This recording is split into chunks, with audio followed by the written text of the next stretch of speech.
nongeye kubasuhuza muri kumwe na Venuste Nshimiyimana. Mu Rwanda mutwumvira kuri FM 104.3 no kuri FM 88.3, naho mu Burundi turi ku mirongo migufi ya shortwave kuri metero 1922. Dore ingingo nkuru twabateguriye.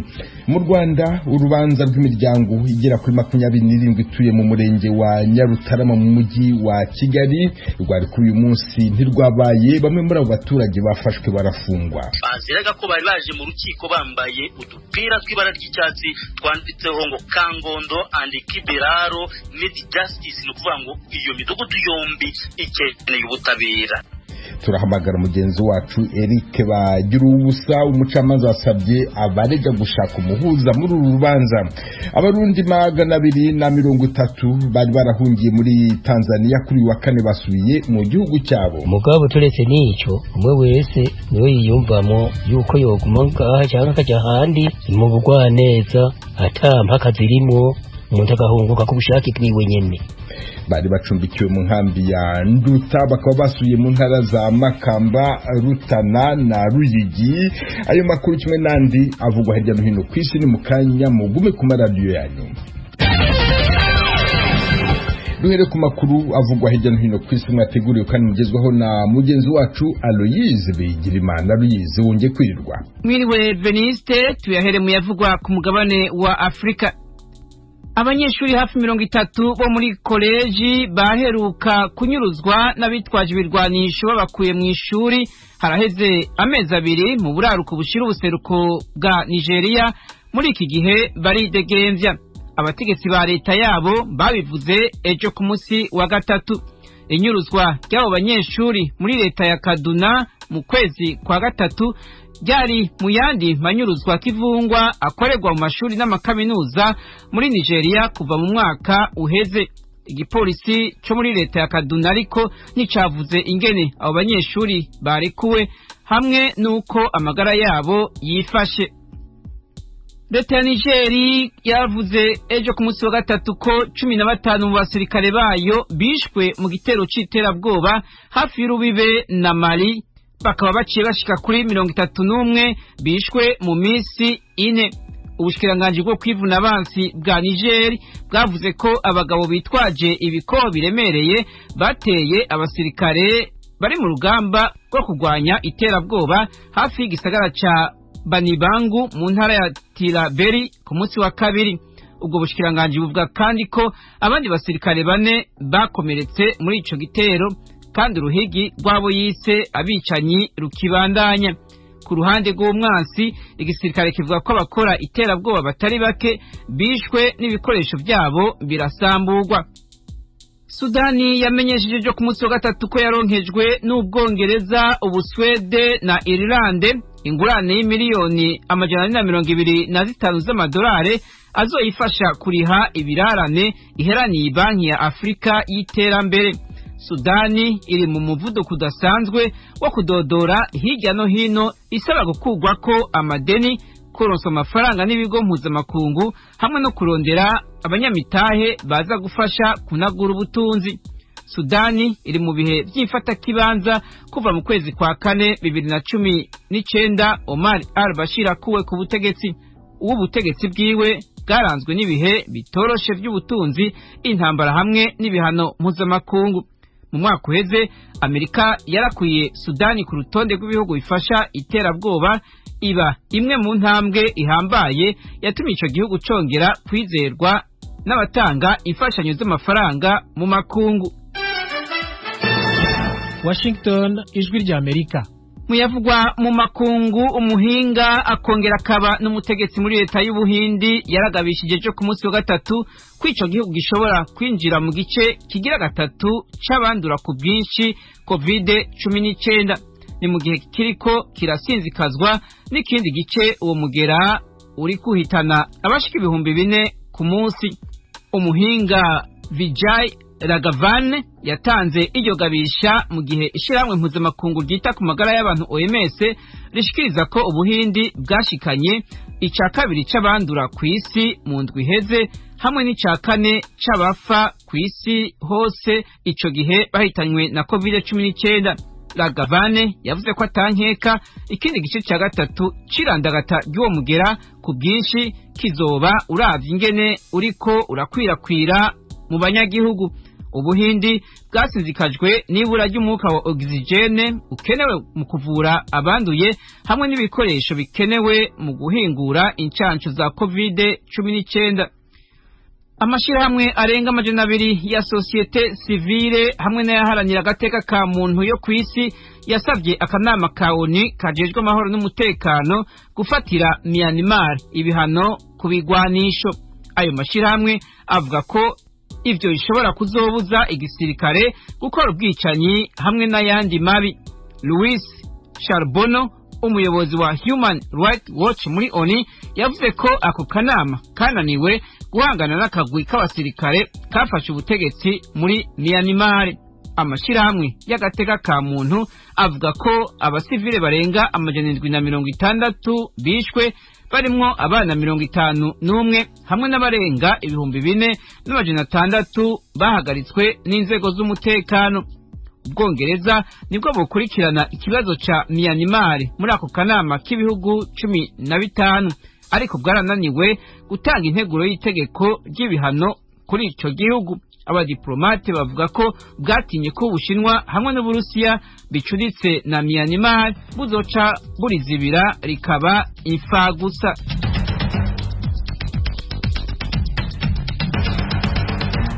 Urakoze Aloyizi Bigirimana. Mukomeje kumva radio Ijwi ry'Amerika uvikanira kuri FM 104.3 no kuri FM 88.3 ya radio Inshuti ya bose mu Rwanda.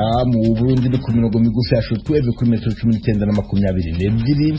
Mushobora kandi kumva ibiganiro byacu muciye ku rubuga rwa internet kuri wa eshatu @radio@voa.com no ku mbuga za Facebook, YouTube na Instagram. Adresi yacu ni VOA Radio yacu.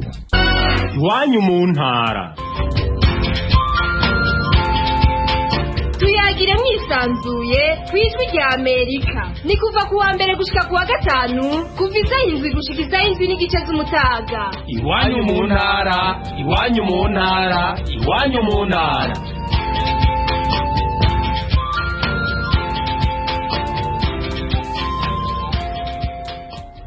Mu Rwanda urubanza rw'imiryango igera kuri 27 ituye mu murenge wa Nyarutarama mu mujyi wa Kigali rwari ku uyu munsi ntirwabaye. Umucamanza asabye abarega gushaka umuhuza muri uru rubanza mbere y'uko urubanza ruba. Hari bamwe mu baturage bafunzwe n'inzego z'umutekano. Itangazamakuru naryo ntiryorohewe muri uru rubanza. Ku murongo wa telefone turi kumwe n'umunyamakuru wacu Eric bagira ubusa. Eric wiriweho? Wiriwe neza Venuste Nshimiyimana. None kuki uru rubanza rutabaye? Urubanza rwari rutegetswe rw'imiryango igera muri 27 ituye Kangondo i Nyarutarama mu mujyi wa Kigali nirwabaye. Bararegera imitungo yabo kuva mu 2016.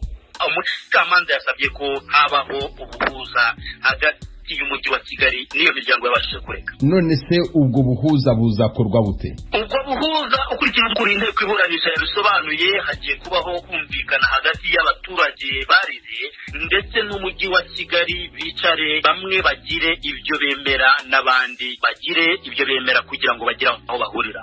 Ibyo ni ibintu biteganijwe n'amategeko?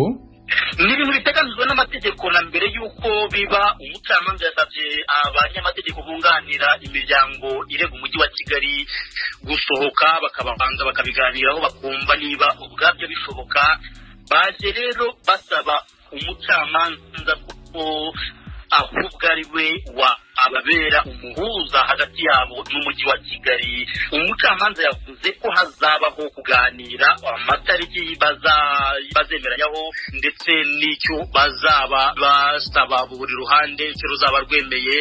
Avuga ko atazaza nk'umucamanza ahubwo azaza ari nko ugamije guhuza ibyo biganiro nk'umuyobozi w'ibiganiro bari bariko nabivuga. Biravugwa ko bamwe muri abo baturage bafunzwe. Ayo makuru wayamenye? ayo makuru nayamenye na mbere yuko ngera ku rukiko kubera ko nagiye mpabwa amakuru na bamwe mu bagombaga kuza ku rukiko. Uwafashwe bwa mbere na mbere n'uwitwa Ihora Habona Jean de Dieu, bikavuga ko yafatiwe mu kabuga ka Nyarutarama yitambitswe n'imodoka yari ifite ibirahure byijimye y'inzego z'umutekano. Ababibonye bavuga ko zamusohewe na mugenzi we zimumwambika amapingu zimuriza iyo modoka. Bikavuga ko n'abandi bagiye bafatwa baziraga ko bari baje mu rukiko bambaye udupira tw'ibara ry'icyatsi twanditseho ngo Kangondo and Kibiraro Need Justice, ni ukuvuga ngo iyo midugudu yombi ikeneye ubutabera. Nanjye ndi ku rukiko hari umwe mu bafashwe witwa Jean de Dieu Shikama, we bamufatiye hano kuri sitasiyo ya Rwezamenyo i Nyamirambo. Yampamagaye ambwira ngo ari gutabaza. Noneho igihe nsohotse mu marembo y'urukiko, inzego z'umutekano zari nyinshi cyane, harimo izambaye civile zihita zinyora, bahita bamfata amapantaro, bamfata mu mashingu, nuko turatera induru, abantu barahurura, abapolisi bafite imbunda baradukikiza bakambwira ngo injira mu modoka vuba vuba. Ndababwira no muri abapolisi ndi umunyamakuru, nidufuje akazi kanyu, kubera iki mumbwira ngo njye mu modoka? Biba birebire, nuko bakambwira ngo none ngo kubera iki ngo udatuje? Ntabwo ntuje kubera ko nimwe mutumye natuza, mureke mukomeza akazi kanyu nanjye nkomeza akazi kanjye. Gusa aho kuri burigade kubera ko niho nicyo nari ngendere kumenya, kubera ko numvaga umwe Jean de Dieu Shikama numvaga mbese nkuri gushamira n'inzego z'umutekano, ababwira ngo iyi brigade ntabwo nyinjiramo, icyo nkeneye nuko njya kuburanira imitungo yanjye. Aho rero kubera uko guserera n'izo nzego z'umutekano bashatse nko kunkuramo ipantaro nkurikije uko byari bimeze, ubwo rubanda bashungereye. Nakubwira ko muri rusange nuko byagenze, gusa ntaba nkubise uretse gushaka kumpoza isoni gutyo muri rubanda bambwira ngo ninjye mu modoka yabo nkabyanga, nta n'uwankomerekeje. Abo baturage se bo bari biteguye kuza mu rukiko bakaba bafashwe, bageze aho barafungurwa? Ntabwo bafunguwe bose, ariko nabashije kubona babiri bari ku rukiko bambwiye ko bakojejwe muri kasho ya polisi ahangaha i Rwezamenyo. Bambwira ko abari bambaye imipira y'icyatsi babaga babicaje ukwabo aho muri kasho, n'abandi bari bambaye imyenda isanzwe ari nabo barekuwe bari babicaje ukwabo. Gusa rero nahamagaye umuvugizi w'igipolisi cy'u Rwanda CP Jean Bosco Kabera ngo mubaze niba cyabo baturage bazira ndetse n'umubare wabo. Ntabwo yanyitavye, yambwiye ngo muhe ubutumwa bugufi, nabo mwandikiye ambwira ko ari namba, na n'ubu ntaransubiza. Agize icyaza kumbwira twaza kugitangariza abakurikiye radiyo Ijwi ry'Amerika. Eric bagira ubusa, munyamakuru w'Ijwi ry'Amerika i Kigali mu Rwanda, ndagushimiye cyane kandi ugira umunsi mwiza. Ushimye nanjye Venuse Nshimiyimana.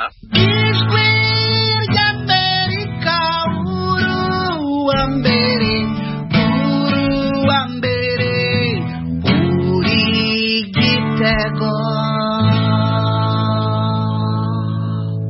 Abarundi 230 bari barahungiye muri Tanzania kuri wa kane basubiye mu gihugu cyabo. Ni gahunda ya leta ya Tanzania ifatanije n'ishami ry'umuryango w'abibumbye ryita ku mpunzi HCR. Bari bacumbikiwe mu nkambi ya Nduta, bakaba basubiye mu ntara za Makamba, Rutana na Ruyigi. Bamwe muri izo mpunzi ariko baravuga ko bataha babihatiwe.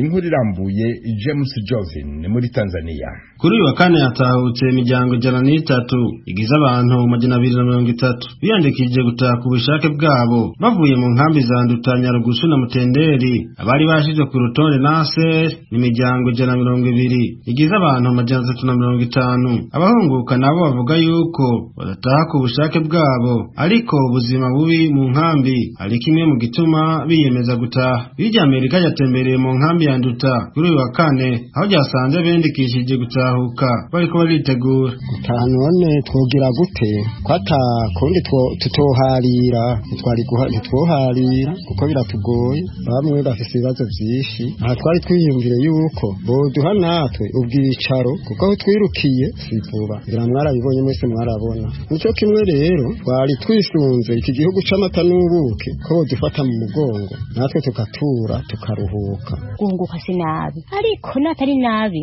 nawe twana batamakazi nagendana ubumuga bahunguka ntibahunguka kugira ngo bamewe neza cyane ubushake bwabo, bahunguka kwirihimiriza mugabo ku bwabo batohunguka dukatamara bagiye kujya mu Burundi twahunze biga ibitandukanye, lakini nk'abatanu batamakazi nawe twohunguka tujahe tugiye kwibeshaho tugiye gupfa guhunga duhunguka twararushe baduhenda mu ndi hari amahoro nta mahoro ariho aho habeye intambara si vuba ka umuntu nakiri intambara nakagobero batugobereza gusa kuko atakumuntu abyatawuharira n'umugaba n'ahandi twebwe ntacyo tushimariye muhira yego bavuga ngo kubaka igihugu cyabo, yego abakiri bato ni sawa barashaka kubaka igihugu cyabo, none natwe ne kubaka ngo iki tutakima tutagidandaza tutakiza gukorera ingero. Kubwizo ngorane n'amabi y'amayabasohoye ko uruko bukeye abasigaye mu nkambi bafise icyo basaba leta ya Tanzania cyo kimwe n'ishyirahamwe mpuzamakungu gita ku mpunzi HCR.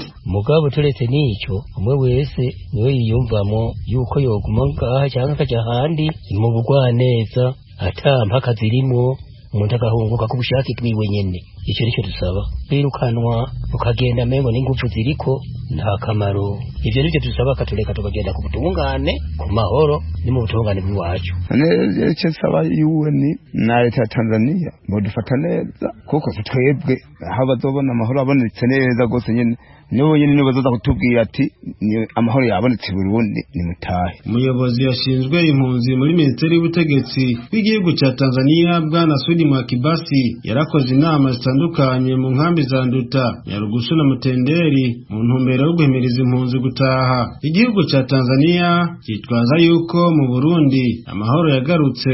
Ninawasihi nendeni kwa wingi mkajiandikishe mrudi nyumbani. Ndimo kubinginga mugende kwiyandikisha ku bwinshi gusubira muhira kubera ntacyo dufise kwinigeza. Makungu yose yarabonye ibyabaye mu Burundi, ntitubeshanye yuko tuzobandanya kubana n'impunzi mu gihe ingorane zatumye muhunga zitakiriho. Nta mpungenge mfise kuri iki ndiko ndababwira. Sina mashaka na hiki ninachowaambia. Kuva mu nkambi ya Nduta iri mu gihugu cya Tanzania, James Jovili ku bw'ijwi rya Amerika.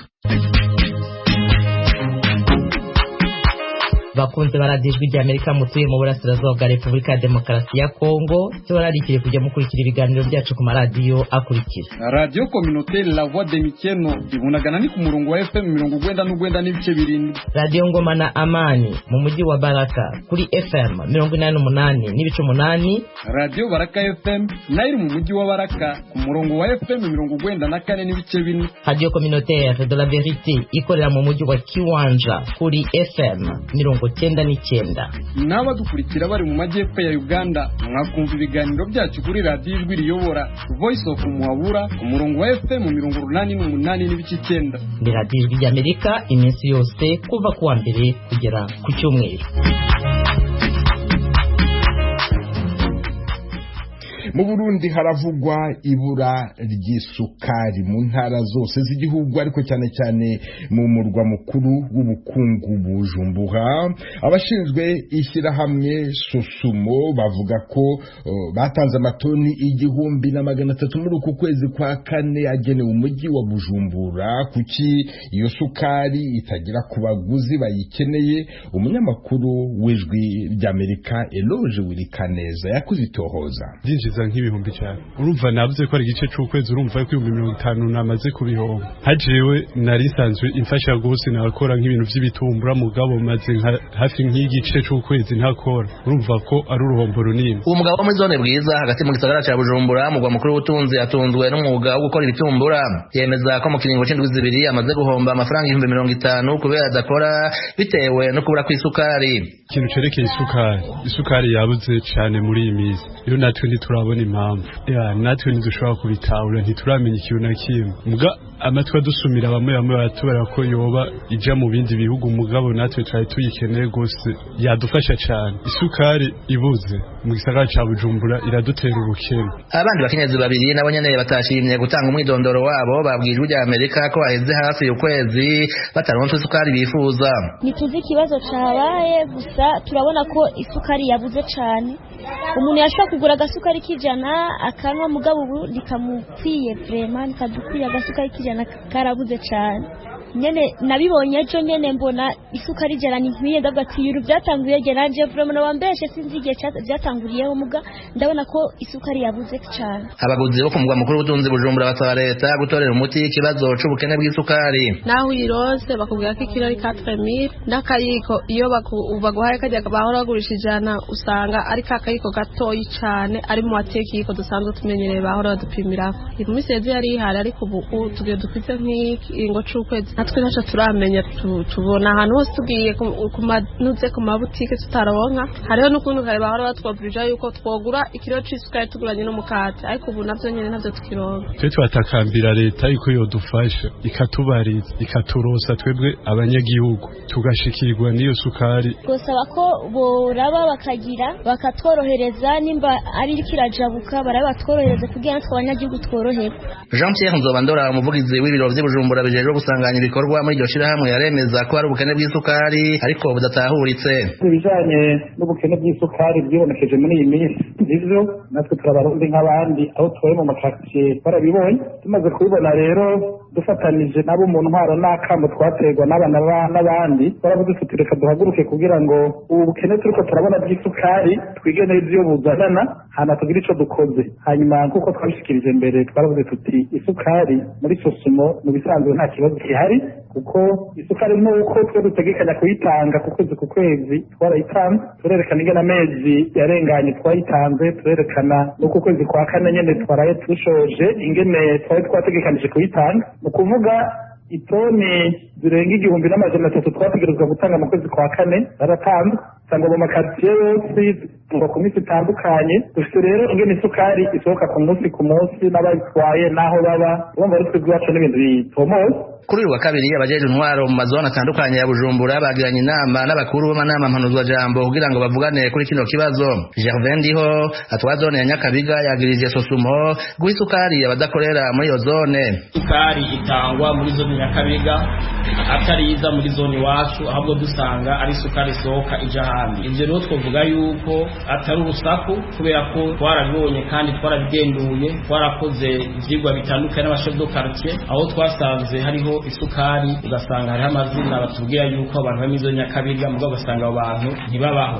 Nzobandora avuga ibiro bisanganya ibikorwa muri Sosumo Bujumbura yizeza ko iki kibazo kigiye gutorerwa umuti. Icyo bituma twavuze tuti none ko turiko turayitanga isukari koko abo tuyiha barayishikana rero turaraba dusanga ikibazo kiri mu bantu b'abadandaza hama twavuze tuti rero muri ku kwezi gutangura kwa gatanu reka duhindure ingene turiko turatunganya ibintu nuko rero ubu icyo ndababwira turiko turakora nuko harashinzwe n'imigwi itandukanye abo bose rero bagiye ku kivi bariko barakora ku buryo bashobora gutosora neza utuntu twose twoba turi muri zombe turiko turakora zo gutangira kw'amasukari ku buryo ejo isukari togwa n'abantu twumvikanye ko no mu ntwaro hanyuma isukari tuyitanze nabo baheze bavyinyi bakurikire babona ko isukari iriko irashika mu bantu. Intonde zasohotse twatanguriye kuri alimentation kuko arizo zengereye abenegihugu ariko n'abakurikira turiko turapanga porogaramu yabo ejo aho bukeye babizoba bimanitse. Turetse ku mugwa mukuru w'ubutunzi Bujumbura no mu zindi ntara z'igihugu zisigaye 17 haravugwa ubukene bw'isukari aho ikiro kimwe mu bisanzwe kigurwa 2,500 mu mafaranga y'amarundi ku giciro cashinzwe na leta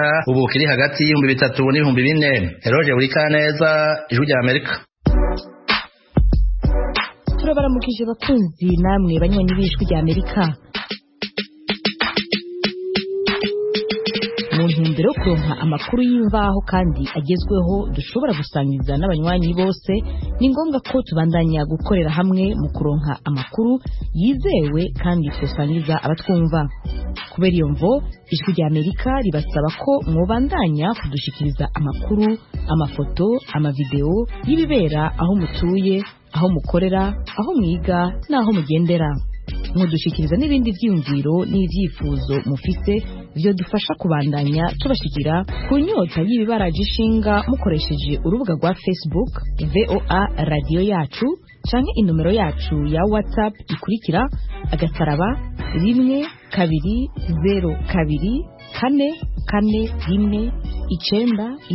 *120244193 Ijwi rya Amerika ni radio yanyu.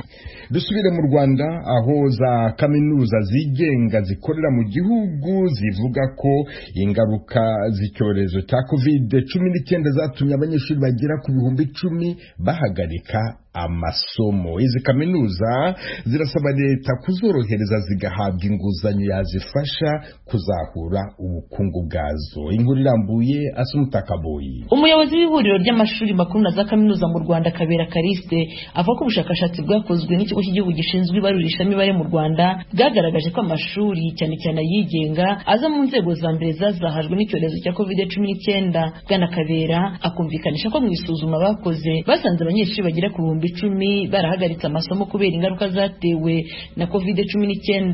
Aganira n'Ijwi rya Amerika, Kabera yasobanuye zimwe mu mpamvu zatumye abo banyeshuri batakaza ubushobozi bwo kwirihira amashuri. Icyorezo cya COVID cyatumye bamwe mu banyeshuri bashoboraga kwishyurira kubera bakoraga batabasha kugaruka kubera babuze akazi.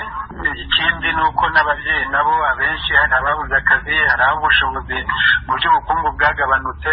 Ibyo byose rero iyo bishyize hamwe ukashyiraho n'uko abanyeshuri bagiye bafungura mu byiciro kubera ibya social distancing, usanga rero on average amakaminuza yose yigenga usanga hafi 20% by'abanyeshuri batarabashije kugaruka kugeza uyu munsi. Uyu muyobozi asobanura ko kugeza ubu muri za kaminuza zo mu Rwanda habarirwamo abanyeshuri bagera ku 86 barimo abiga mu mashuri ya leta n'ayigenga.